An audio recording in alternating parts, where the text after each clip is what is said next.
Good morning again, fellow ruminators. Welcome back to another session, Rumination with Andrew. Thanks for joining again, and we are going to begin with our important discussion. Now, I am very concerned about the state of democracy.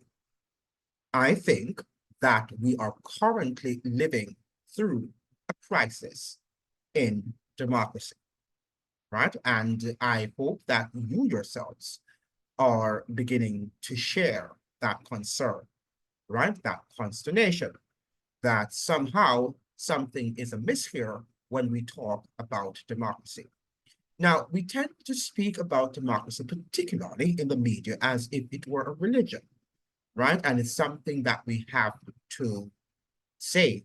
And we ought to try to salvage as much as possible our democracy. The fact of the matter, however, is that many people who are speaking about saving the democracy that we have in these Western societies are the same people who are destroying the democracy that we have in our society. We are getting the impression from our politicians that their side, their political orientation, whether they're on the right or on the political left, that their side is what democracy is all about. And in recent times, I am very, very much also shocked, if not appalled at the level of audacity, I should say, and temerity shown by people on the left, particularly, who think that they are the ones who shall save democracy.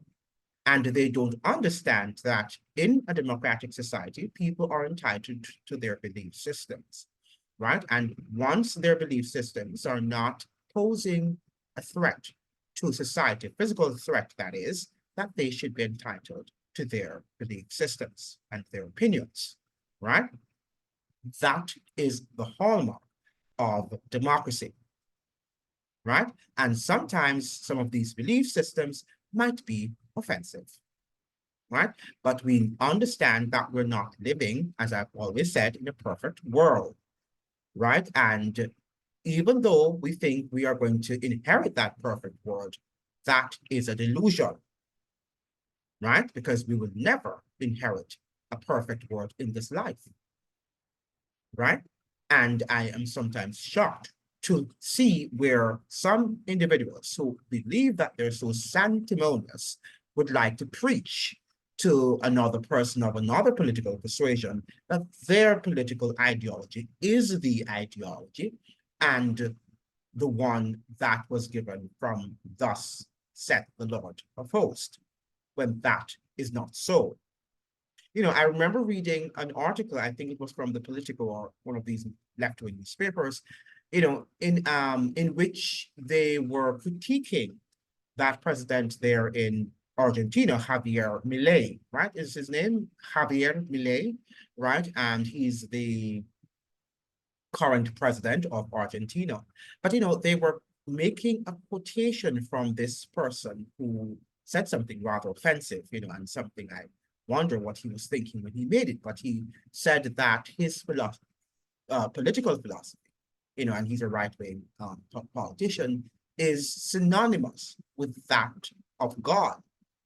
Now, those of us who study the Bible know that God is not, um, well, he does not share his throne with anyone, much less he does not stoop to the level of human beings because we are inferior stock, right? And sometimes we think we are so high and lofty that we don't understand that we are mere dust, right? And perhaps we need to go and read the book of Ecclesiastes, right? One of the wisest men that has ever passed on this earth. Yet, he was so humble enough after having done lots of things, lots of crazy things in the world. He was able to reflect and to understand that all of what he did was vanity. And most of what we are doing now, and most of what our politicians are presently doing, is really vanity. vanity of vanities, as Solomon said. But let's go back to the whole concept of democracy. Now, let me look at some of the statements, right, of the whole concept of democracy by some, very renowned people. Lord Action, right? He says, the danger is not that a particular class is unfit to govern.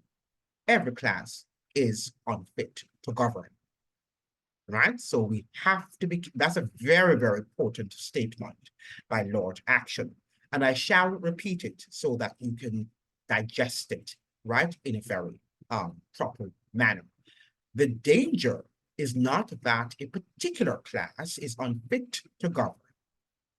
Every class is unfit to govern because guess what? In other words, he's saying you should be critical, right? And you should not trust. You should have that adversarial role to all classes of people.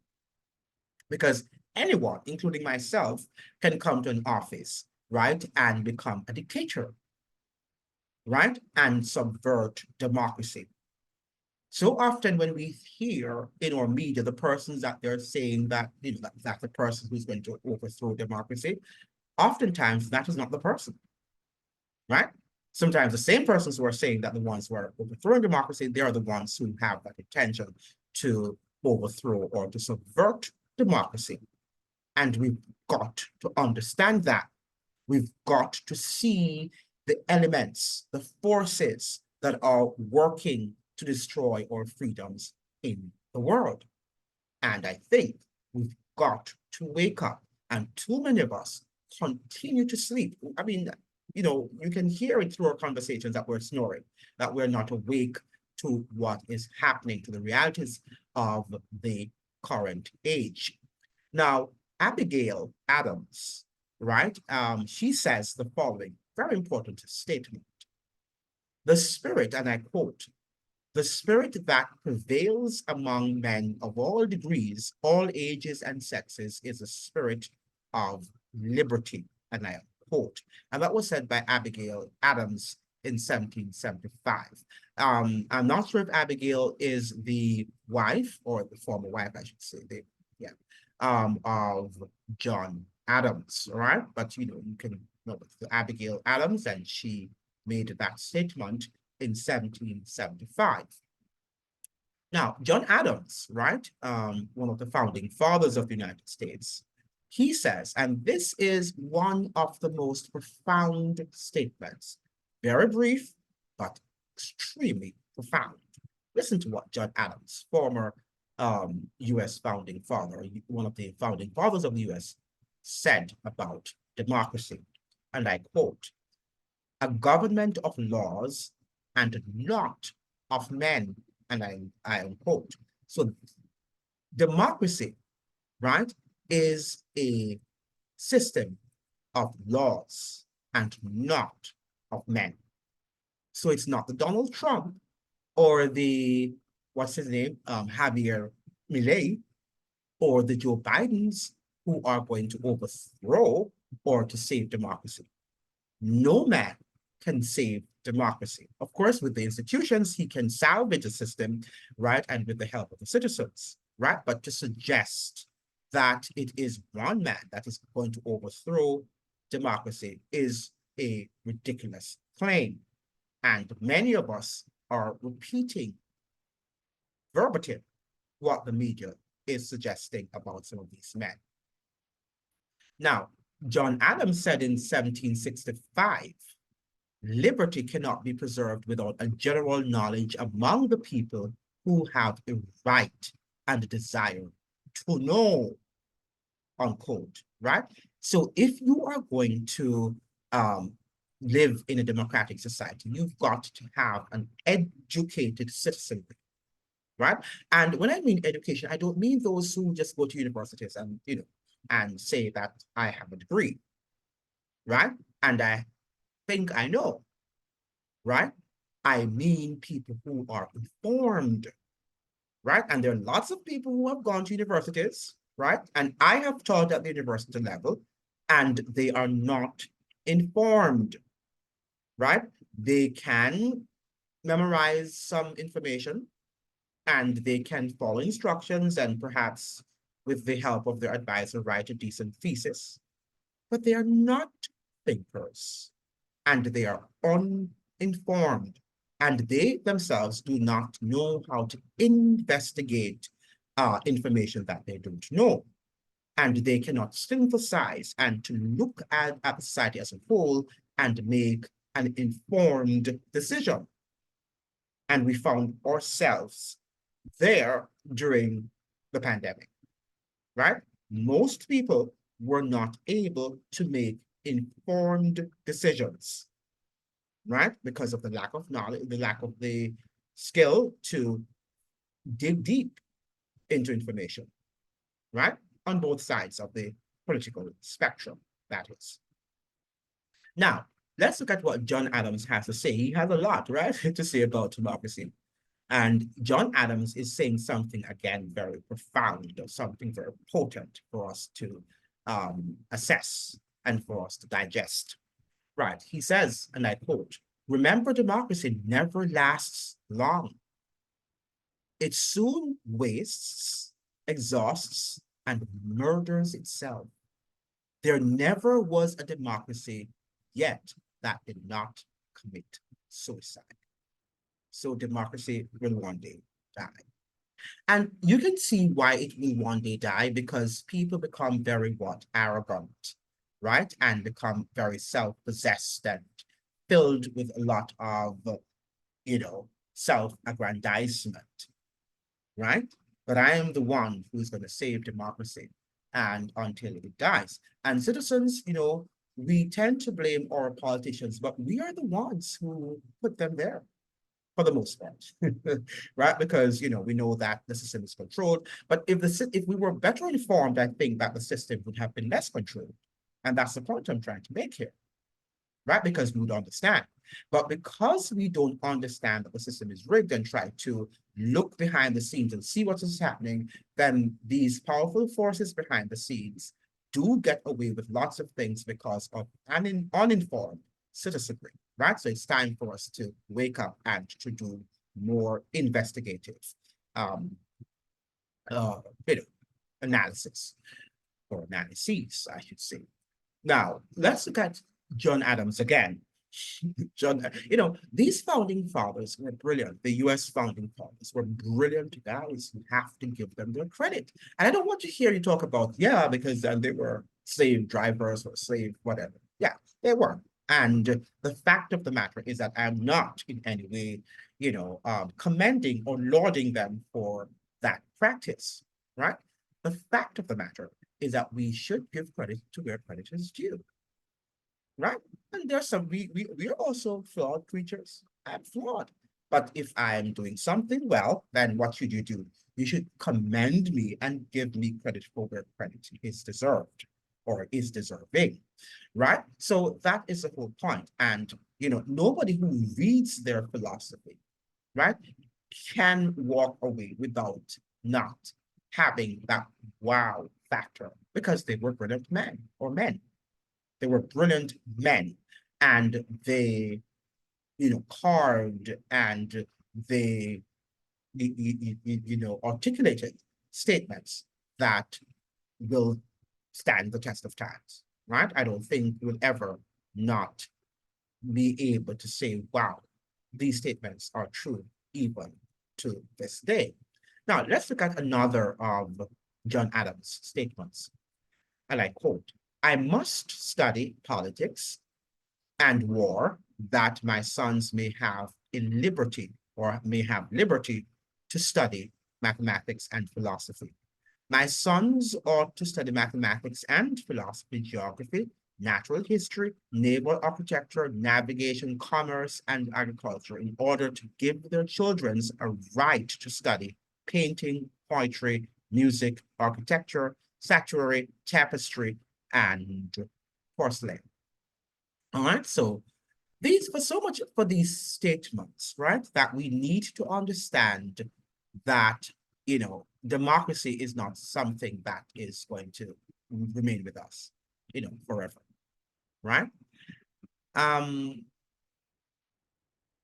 Aristotle says here, let me look at, democracy arises out of the nation that those who are equal in any respect are equal in all respects. Because men are equally free, they cannot, they claim to be absolute equal, right? Let me read it again. Democracy arises out of nation that those who are equal in any respect are equal in all respects. Because men are equally free, they claim to be absolutely equal. Yeah. Let's look at what another person had to say about democracy. And let's look at the Jimmy Carter, all right, former president of the United States. The experience of democracy is like the experience of life itself, always changing, infinite in its variety, sometimes turbulent, and all the more valuable for having been tested in adversity. Right? And I leave it there. There are lots of other comments made by very famous people about democracy. Now, what I want you to pay attention to bring your attention to, is this article. And it's not only in the political newspaper, right? But it's in all the newspapers of the world, talking about Donald Trump's, what you call it now, his threat, right? To democracy, right? And that is something that we need to pay attention to, right?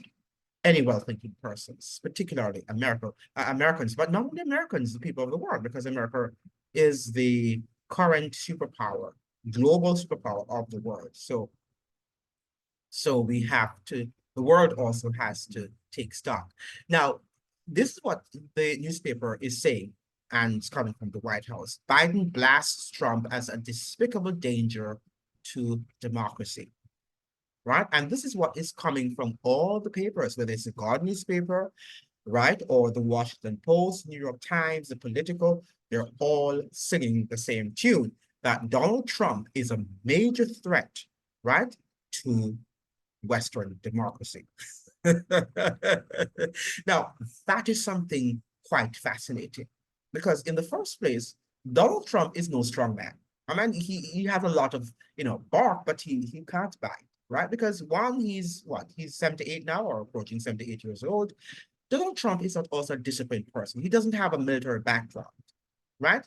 He doesn't have the US Army, based on my reading, behind him, right? He doesn't. He might have maybe an element, maybe just a small element of that military behind him, but for the most part, he doesn't have the backing of the US military behind him. If he had it, and if he had a history of, being a strong military strongman, then perhaps I would say so. And even so, I would still question.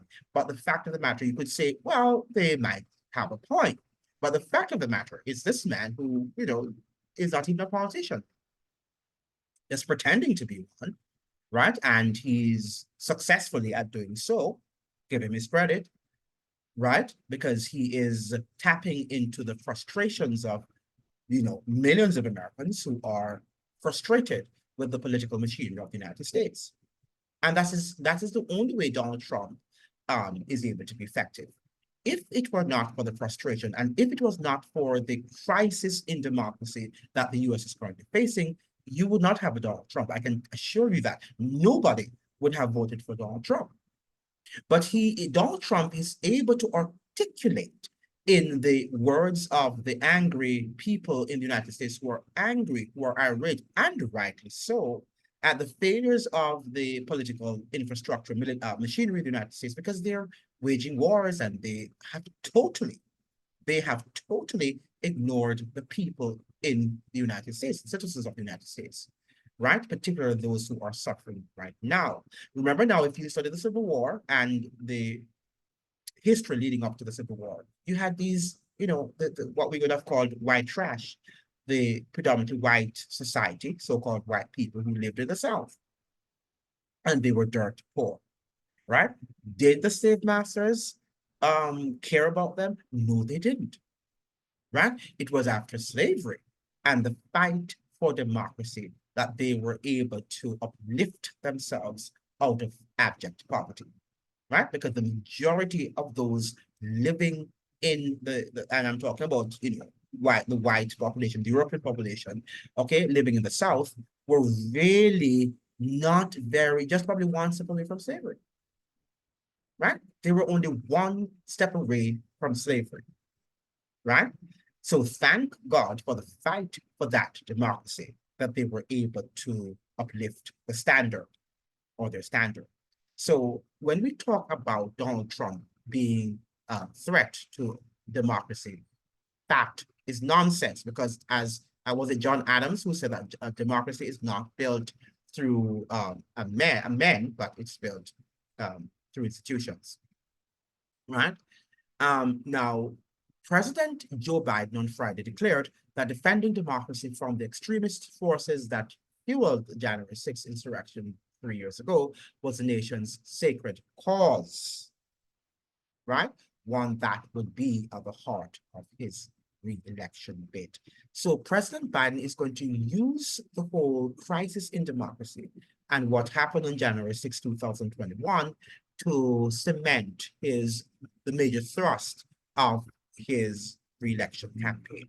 Now, that is incredible, right? Because Americans and the world still do not know really what took place on January 6th. We saw some images, right? But we are not clear in terms of who were behind that sort of, I wouldn't call it insurrection, but let's call it a protest, right? That much I can say, a riot, right? We don't know. Now, this is what, the looming rematch between Biden and Trump would present America with an unprecedented, stark choice of visions for the future, and the incumbent president set the stakes for the election as a defining moment for the nation. Biden both invoked distant history of George Washington at Valley Forge, as well as the searing images from the U.S. Capitol riots 3 years ago, to connect the American traditions of fighting for freedom while also being willing to relinquish power, right? In America, our leaders don't hold on to power relentlessly. Our leaders return power to the people willingly. Is that so? Is that true? Right? You do your duty, you serve your country by consent. And we must say that, even though people have questioned, the legitimacy of U.S. presidents before, we've had that. The U.S. have never had a history, well, not to my knowledge. I think one was about to happen in 1877, right? And it might have been, averted. That's like a coup, right? But for the most part, America has had successful turning over of governments. Now, people have questioned people's winning of the election, and there is a YouTube, what you call it now, it's a video that shows, lots of presidents, including Hillary Clinton and other presidents, questioning the legitimacy, in 2000 when we had the election between what's his name, George W. Bush and the Al Gore. We know that a lot of people questioned, and thought that Al Gore had the election, that the Supreme Court should not have given the election over to George W. Bush. But that was what was done, right? Was it a coup? I mean, the fact that the Supreme Court just went and gave it to, George W. Bush, is questionable, to say the least. You know, Biden made the fight for democracy, this is what I want to read, and denouncing political violence central to his 2020 campaign and to the party's message for the midterm elections 2 years later. He delivered one closely watched speech at Philadelphia's Independence Hall, and then another not far from the Capitol, just days after Pelosi's husband was beaten by an attacker who prosecutors said was influenced by extremist rhetoric. Now, this is something that should concern you. So Biden is going to make his political campaign based on what happened on January 6th. the fact that Donald Trump and his followers, pose a danger to US democracy. But isn't Donald Trump Biden's political rival? So how can you make a man that is so popular among his base to be such a guy who wants to overthrow democracy, right? Now, when we think about the military-industrial complex and the what you call them, the intelligence agencies, don't you think that these are some of the things that might want to overthrow democracy, some of these institutions? Do you think Donald Trump single-handedly with his followers could destroy the United States and overthrow its democracy? If China, which is a country of, over 1 billion people, right, with its also growing military weaponry and military might, right? If that country would find it hard to overthrow US democracy, how could Donald Trump, right, single-handedly, along with his followers, overthrow the most powerful military country that the world has ever seen, right? I don't understand that, right? I think that is something that US citizens should be concerned about, and they should be trying to assess with some amount of, clarity,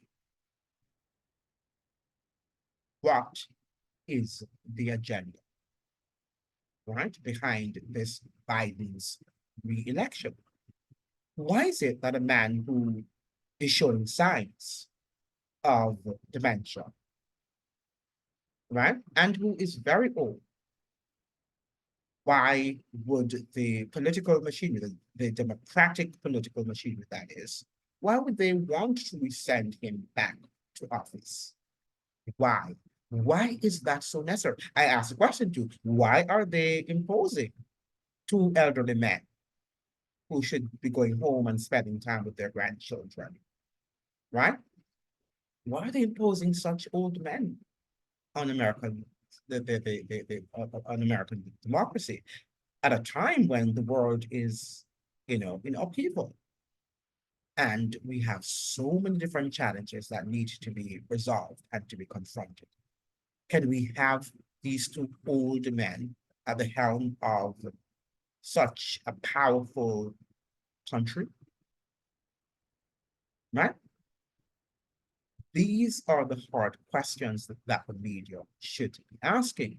However, they are just concerned about, and they're obsessed. I shouldn't say they're concerned. They're obsessed with this Donald Trump and his danger to US democracy. And I would like to ask the media a question, right? Why is it that in your capacity as journalists that you do not, find it, or find the time, I should say, to sit and have a decent conversation with Donald Trump, right? Not one that attacks him and call him a narcissist and all of that nonsense, right? Remember now that, the US political machine and the people that work for it, have to be narcissistic, right? That is the only way that, any empire can function, right? Because as we have said, the purpose of the United States and its military apparatus is to achieve full spectrum dominance, right? And I can't overemphasize that expression, to achieve full spectrum dominance. And that full spectrum dominance means that you are telling people that you are superior to their ideologies and to their common humanity and to their political system of operation. right? You are not there to spread democracy as the United States says it is. It is there to spread tyranny. It is there to Americanize every institution, right, of the world, irrespective of their religious beliefs, their political beliefs, right, or whatever sort of persuasion they might embrace. So to suggest that Donald Trump is the only narcissistic or is a major narcissist in the United States is ludicrous, because many of the people who are saying that he's narcissist or he's a narcissist or whatever, you know, they show, you know, uh, a more palpable signs of narcissism than he does, right? And the media also likes to see Donald Trump in there in the media. They're making money from Donald Trump. So who is a narcissist there? If he were this narcissist that they talk about, why show him? Why not just ignore him? That's the best way to treat narcissists, to ignore them, not give them all of that, media time. But we know that when Donald Trump exited the office of the president, when he, after he lost the elections in 2020, right? We know that the media lost lots of its revenues, if the truth be told. So now that he's campaigning and he has come back on the scene, right? They are taking advantage, right? By showing Donald Trump's, even in some of the most, you know, nonsensical scenes of his campaign, right? They have to show him because guess what? People are entertained by what they have to say about him. And the man is entertaining. The President Trump is an entertainer. He, remember now that President Trump, or former president, I should say, was a reality TV show entertainer, right? Whatever that reality TV show is all about, we know that it's all about entertainment. And I think that American politics is really about entertainment. I mean, the politics in the world, but I would say that the American president is filled with much more, right? It is the Hollywoodization of American politics, right? Where we're seeing great actors and actresses on the stage. The question is, do you take them seriously? Do you listen to them? Are you entertained? Right? And you've got to be able to sit back and say, you know, is this for real? Thank you so much for joining. I hope you have a pleasant day. See you in the next video. Bye.